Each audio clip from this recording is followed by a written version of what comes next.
Hello সবাইকে।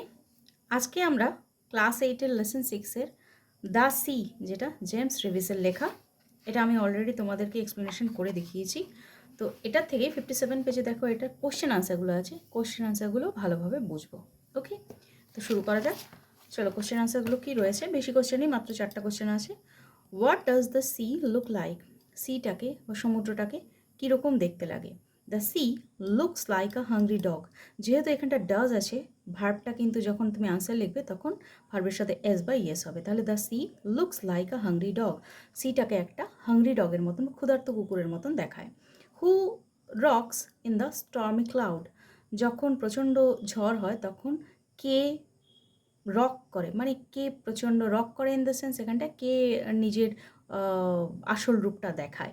তো the sea rocks in the stormy cloud, এই রক কথাটা তোমরা ভালো ইউজ করো এখনকার জেনারেশন, যে রক করে মানে নিজের ভালো জায়গাটাকে দেখায় বা নিজের প্রতিপত্তিটাকে জাহির করে, সেটা হলো রক্স। তো the sea rocks in the stormy cloud.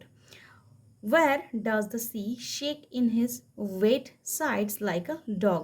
কোন জায়গাটায় সিটা নিজের ওয়েট যে সাইডটা আছে সেটা ডগের মতন শেক করে বা ঝাঁকায়, কোন জায়গাটায় সেটা? The sea shakes at his wet sides on the ক্লিফের মধ্যে, সেই আছড়ে পড়ে যে, সেটাকে বলা হয়েছে যে সেইখানটায় আছড়ে পড়ে। আচ্ছা, ক্লিফের মধ্যে। How do the grasses on the dune behave in May or June?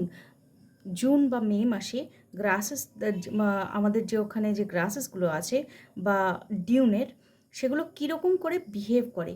মানে আমরা জানি যে মে আর জুন মাসে কিন্তু সমুদ্র শান্ত হয়ে যায়, সেই সময়টা কীভাবে গ্রাসেসগুলো বা ঘাসগুলো রিয়্যাক্ট করে সেটা বলতে চাইছে। ইন মে আর June the grasses on the dune behave quietly and gently. মে আর জুন মাসে কিন্তু খুব শান্তভাবে ওরা আচরণ করে। ওকে,